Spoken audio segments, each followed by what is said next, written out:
llevado la anterior, o sea, hace unos momentos, más que nada relativo a las cláusulas, quisiera saber si hay si nos podría detallar de alguna manera qué tipos de consejos nos podría dar para evitar tener cláusulas, como usted decía, mmm, no recuerdo bien el término, Patológicas, patológicas. defectuosas. Es, Ujú.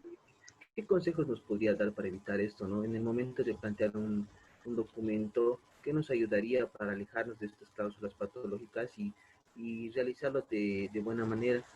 Siguiendo esta línea, también quisiera saber si es correcto en las cláusulas colocar o hablar acerca de la conciliación del acuerdo mutuo de las partes antes de referirnos al arbitraje o después de en orden de que, como usted decía, ¿no? A veces los contratos muchas veces están sujetos a cuantías que tal vez no sean considerables al momento de hablar de un arbitraje. Y eso, doctora, quisiera que que me Ujú. diga, por favor. Gracias, Wilson. Con relación a esto segundo que planteas, así como en esa cláusula defectuosa bien grande que hemos analizado, donde había la comisión del concesionario y el concedente, también se estila a veces en plantear que las partes acuerdan que negociarán primero. En caso de que no lleguen a un acuerdo, pasarán a conciliación. Y en caso de que no lleguen a acuerdo, y la conciliación a veces ponen, ¿no? Se documentará a través de una carta. Y recién si no llegan al acuerdo, pasarán al arbitraje. Personalmente, a mí me parece que puede ser una buena alternativa si es que está bien redactada, como en el caso de nuestra cláusula. La cláusula estándar prevé la conciliación y el arbitraje, pero cierra también el tema de que la conciliación tiene un límite. No puedo yo poner, digamos, que se va a hacer uno u otra cosa antes sin fijar, digamos, cuándo acaba, porque nos ha pasado a nosotros, ¿no? Bajo esa lógica y no había una salvedad, entonces, en caso de que no lleguen a acuerdo, que eso no lo figure con claridad la cláusula, las partes vienen y te dicen, pero seguimos en conciliación, no hemos agotado, y están un año, dos, tres peleando, ¿no? Porque siguen en conciliación y su cláusula no vincula, digamos, cuánto tiempo va a durar esto y cuándo se va a hacer efectivo el arbitraje. Hay que ver la eficacia de la cláusula.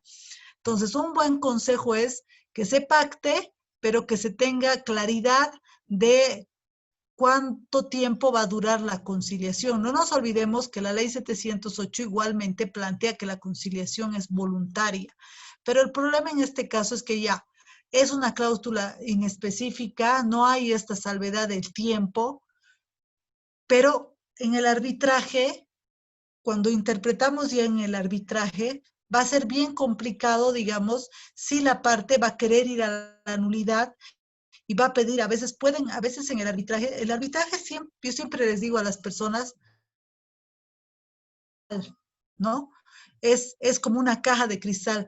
Nosotros en los centros y los tribunales arbitrales tienen que cuidar bastante que todas las reglas que están planteadas en el reglamento se cumplan.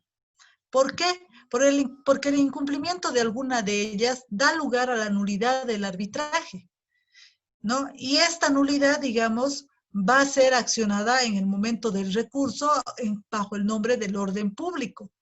Y el orden público vinculado al debido proceso, ¿no? Por más de que, digamos, no hubieran objetado, lo que sea, igual lo van a interponer. Entonces, mi consejo es, no inventemos la pólvora, Wilson, no necesitamos inventar la pólvora. Los centros, todos los centros en Bolivia y en el mundo entero que tienen arbitraje, tienen sus cláusulas. Entonces, lo más recomendable es adscribirse a una cláusula de un centro.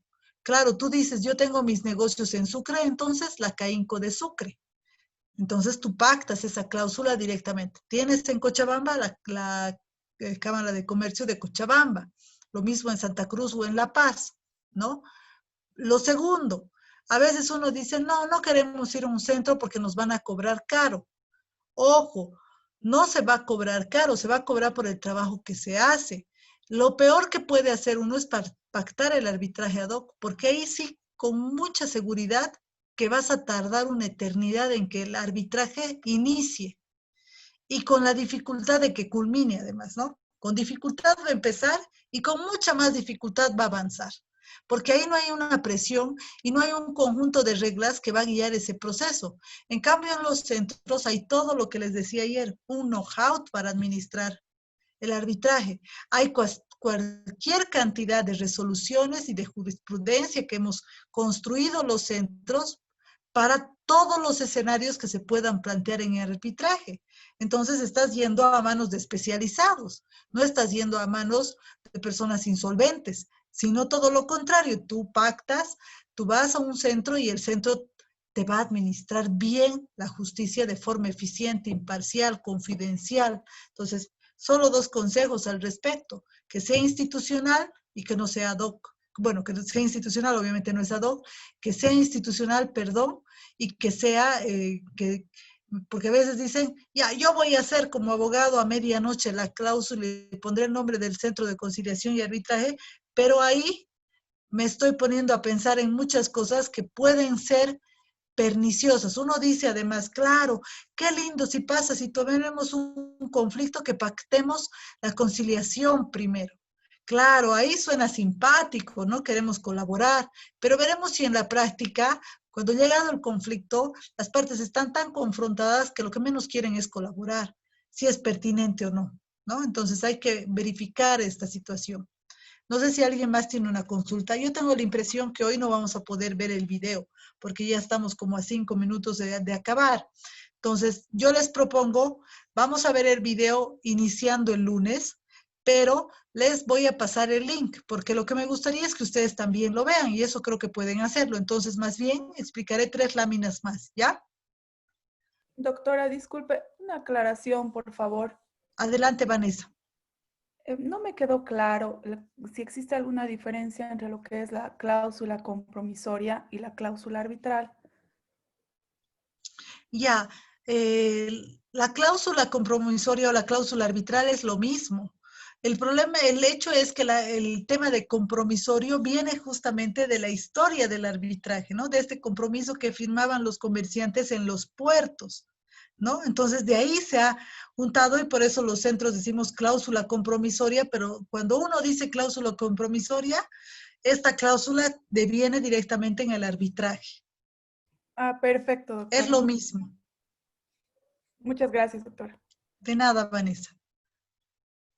Entonces presentaré las últimas láminas para el día de hoy y empezamos el...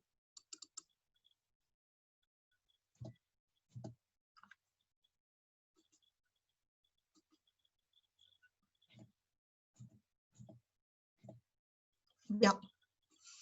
Les voy a pedir que ustedes puedan revisar el reglamento, las 5 normas. Yo les voy a señalar qué artículos, ya, eso les voy a mandar más un rato y les voy a pedir que más bien ahí me hagan un flujograma con esas normas, una interpretación. Les voy a mandar una tareita, pero el día de mañana, para que lo puedan hacer para presentar el lunes a mi correo electrónico, como bien nos ha indicado el doctor Julio Quevedo.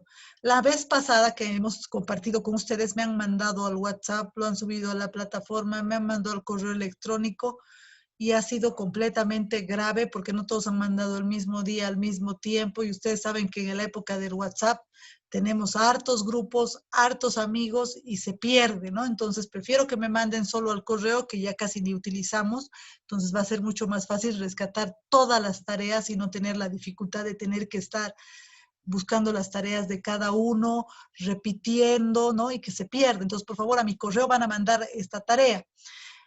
Continuando, las etapas del arbitraje, si ustedes van a la ley 708, está en el artículo 49 al 52 estas etapas. ¿Cuántas etapas tiene el arbitraje? 4. La etapa inicial, que empieza con la solicitud de arbitraje, que es una etapa administrativa. La etapa inicial es la única etapa administrativa. La etapa de méritos, la etapa de elaboración del laudo y la etapa recursiva es ante el tribunal arbitral. ¿Qué quiere decir esto? Que el centro ya no administra, administran los árbitros. En esta etapa inicial se presenta la solicitud, hay la contestación, se hace la conformación del tribunal y se solicita el pago del costo, ¿no? En esta primera etapa. Una vez que se tiene conformado el tribunal y que se tiene pagado el costo del arbitraje, el centro, para clausurar esta etapa, va a convocar a la instalación de tribunal arbitral. ¿Para qué? Para que las partes conozcan al tribunal que va a resolver su arbitraje y con ellos desarrollen el calendario procesal y todos los acuerdos de procedimiento que vean por conveniente, ¿no? Entonces, la etapa inicial finaliza con esta etapa de instalación del tribunal arbitral. La etapa de méritos inicia con esta instalación porque es cuando el árbitro abre su competencia. Y aquí se tiene toda la etapa de méritos, que es la instalación, la demanda, la contestación, si hay reconvención, la contestación también a la reconvención, el auto de relación procesal, la proposición de pruebas. Antes del auto de relación procesal y la proposición de pruebas hay una audiencia de sustentación de posiciones, la producción de pruebas, la presentación de alegatos finales. Ahí acaba esta etapa. Luego se tiene la etapa de elaboración del laudo, que todas estas etapas son bien marcadas porque se las anuncia. Y es la elaboración del laudo, que son en días calendario, es la única etapa, el único momento, perdón, del arbitraje donde los plazos se dan en días calendario, en el laudo, en la elaboración del laudo. Luego se tiene la complementación o aclaración del laudo, si hay aclaración, y después se tiene la etapa de la enmienda, complementación y aclaración. Una vez cumplida esta etapa, puede ocurrir dos cosas, que notificadas las partes soliciten, luego de la enmienda, la complementación, si es que hubo, el recurso de nulidad del laudo, ¿no? Y ahí empieza la cuarta etapa, que es con el recurso de nulidad que se plantea a los árbitros, se con el traslado a la otra parte que ha presentado. A veces también ocurre que presentan ambas partes, ¿no? No solo una parte. A veces ambas partes nos ha pasado en el centro. Entonces se pone en conocimiento de una o ambas partes los memoriales que hubieran presentado y finalmente el tribunal lo manda a, siempre y cuando, digamos, han cumplido las causales y se ha invocado en el plazo, ¿no? Se manda al tribunal ordinario para que sea el juez el que revise en esta etapa. Una vez el juez puede determinar que el laudo se declare la nulidad procedente o improcedente, ¿no? Con eso, si se declara improcedente, se devuelve el expediente al centro y los árbitros tienen el plazo de 3 días para declarar la ejecutoría y con eso acabado el proceso arbitral y con eso además cierran su competencia los árbitros. Aquí ustedes tienen la ley 708 y nuestro reglamento. De acuerdo a la etapa inicial, en la ley, la solicitud de arbitraje y la contestación a esta solicitud es 15 días después. En cambio, en nuestro reglamento, la contestación a la solicitud tiene un plazo de 10 días. Que nosotros, cuando les decía, se cuida como un cristal el arbitraje, es el cumplimiento de estos plazos. La demanda, se presenta la demanda y de acuerdo a nuestro reglamento, a los 15 días de la instalación de la audiencia, se tiene 15 días, para presentar la demanda arbitral. En cambio, en la ley de conciliación y arbitraje, no se tiene necesariamente no hay esta figura de la audiencia de instalación del tribunal arbitral, y aquí más bien hay una similitud a lo que plantea la ley modelo uncitral y lo que plantea la ley de Lima, ¿no? De arbitraje. Nosotros, por nuestra experiencia con la anterior ley 1770, abrimos en realidad, y esta es una lógica que prevalece en los centros de conciliación, pero en los centros de conciliación internacional, en el ámbito del arbitraje internacional, ya no se tiene esta etapa de audiencia de instalación. Lo que se tiene son intercambios de correos o a veces encuentros por Zoom o a veces también en forma presencial, pero se levanta un acta de emisión. En cambio aquí nosotros hacemos, o a veces lo hacen por correo. El cómo lo hacen, pero es similar, digamos, lo que se hace, el procedimiento es similar. El árbitro les manda en este caso un calendario procesal, les propone a las partes en base al reglamento y en base a los antecedentes también que él ha visto, y él habrá supuesto y dice, aquí les podría sugerir este tipo de procedimiento en base a la ley. Entonces las partes tienen un plazo para responder, y una vez que las partes responden, se tiene esa acta de emisión en el contexto internacional. Pero eso toma, todo eso, como unos 40 días, y es algo que nosotros nos estamos evitando al proponer que se lleve una audiencia en un solo día, se absuelva todo eso, ya no haya la necesidad de que el otro responda y se les dé plazos, ¿no? En cambio aquí es en una audiencia presencial. ¿Qué pasa si no va una de las partes? No importa, eso no invalida, pero ahí no se cambia nada, porque no nos olvidemos que solo con acuerdo de partes se pueden fijar nuevas reglas o cambiar las reglas existentes. Pero si no ha ido una de las partes, ¿qué se va a hacer? Se mantiene el calendario procesal como está en el reglamento. Una vez presentada la demanda, se tiene la contestación de acuerdo a la ley a los 30 días, pero en nuestro reglamento son menos días, 20 días. Y la reconvención igual opera el mismo parámetro que de la demanda y la contestación a la reconvención. La prueba es un término probatorio de 30 días que se puede extender. Lo mismo está en nuestro reglamento. Los alegatos, no hay esta audiencia de alegatos, ni la audiencia de sustentación de posiciones, que es al inicio, que es después de la demanda y la contestación, no están previstas en la ley 708. Pero por nuestra práctica procesal nosotros lo tenemos.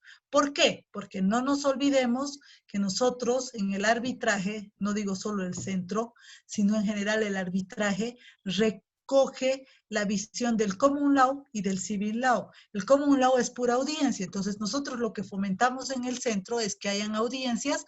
¿Por qué? Porque en las audiencias las partes tienen la posibilidad de este mejor acercamiento, de poder en forma clara contar los hechos, ¿no?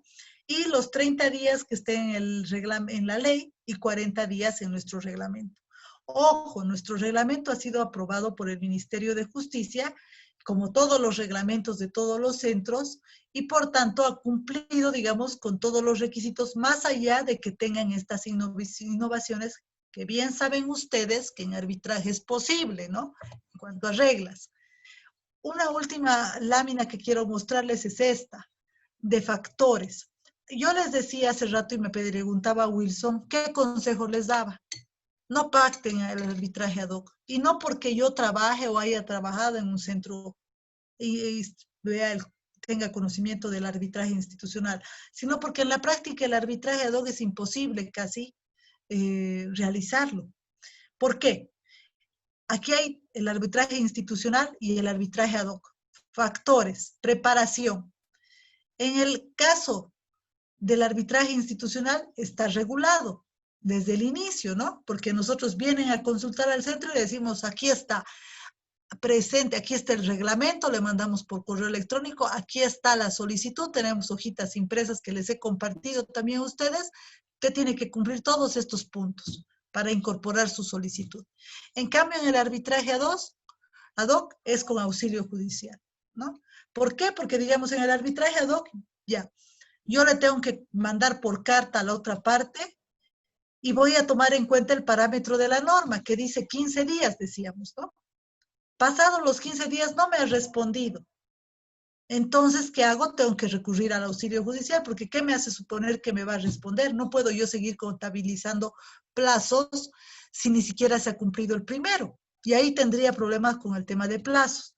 La administración en lo institucional es a través de los centros. En cambio, en el ad hoc se ponen de acuerdo las partes y el árbitro, cómo van a administrar. ¿A qué me refiero con administrar? Es al tema del envío de cartas, la correspondencia, quién va a llevar, quién va a traer, quién va a redactar, ¿no? En el centro, todo eso está, todo lo va a hacer el centro. Entonces, no, en un arbitraje ad hoc lo tendrá que hacer la parte, lo hará su abogado, en algunos casos lo hará el árbitro. Por ejemplo, cuando en el centro nos piden auxilio judicial, nosotros hacemos toda esa parte administrativa apoyando al trabajo que hace el árbitro. Pero aquí lo tendrán que hacer las partes. El procedimiento, tenemos un reglamento. En cambio, en el arbitraje ad hoc tienen que ponerse de acuerdo las partes y el árbitro. Y otra vez es otra complicación, porque es más fácil agarrar un reglamento y revisar y todas las etapas, todos los actuados, las pruebas, las notificaciones, todo ya está reglamentado. Entonces, lo que hay que hacer es dar cumplimiento. En el tema de árbitros, los centros tienen lista. Entonces, pueden acceder a 33 árbitros en el caso de Cochabamba. ¿Qué pasa en el arbitraje ad hoc? ¿De dónde yo voy a decir a quién voy a nombrar árbitro? Y no nos olvidemos otra cosa, a diferencia de la 1770, antes la ley 1770 permitía que tanto los conciliadores y árbitros se acrediten directamente al Ministerio de Justicia. Entonces, eso significaba que una vez acreditados se hacía la conexión con el centro. Pero todo lo contrario plantea el reglamento a la ley 708. Son los centros los que acreditan a los árbitros y a los conciliadores. Por tanto, digamos, la lista, o sea, los árbitros legalmente, que estén legalmente en funciones, son los de las listas. Yo no puedo nombrar, digamos, al que se me ocurra en el arbitraje ad hoc. Necesariamente voy a tener que aproximarme al centro y además de manera formal solicitar la lista para de ahí nombrar. Entonces ahí hay otra contradicción. Los costos en el institucional nosotros tenemos reglas, aranceles, damos factura, todo es completamente transparente. Y además el reglamento figura todo eso. Yo les he pasado a ustedes, además tenemos un reglamento de aranceles exclusivamente. ¿Qué hacen en el arbitraje ad hoc? Otra vez, partes, árbitro y secretario, ¿quién cobra? ¿Cómo cobra? Si nosotros a veces, ya les decía yo, teníamos dificultades con la cobranza, peor va a tener que cobrar el árbitro, además decir, bueno, ahorita vamos a hablar del caso, perdón, antes de que acabe la audiencia, por favor, págame. ¿No ves? Es complicado. La logística. En el arbitraje institucional, los centros tienen, si es arbitraje virtual, plataforma virtual con seguridad para dar seguridad al arbitraje. Tienen salas físicas para hacer las reuniones, tienen todo para generar una buena reunión. Es más, tienen café, galletas, chocolates, Coca-Cola para las audiencias, tienen un lugar para desarrollar las audiencias y tienen todos otros medios disponibles, data display, por ejemplo, nosotros hacemos audiencias y las partes dicen, queremos hacer nuestra presentación, entonces se les presta una computadora, se pone el data, se tiene todo para que pueda funcionar. En el ad hoc tienen que ponerse de acuerdo las partes. Entonces, ahí está, Wilson, las ventajas de que tú aconsejes a tus clientes ir al arbitraje institucional. ¿Alguna consulta?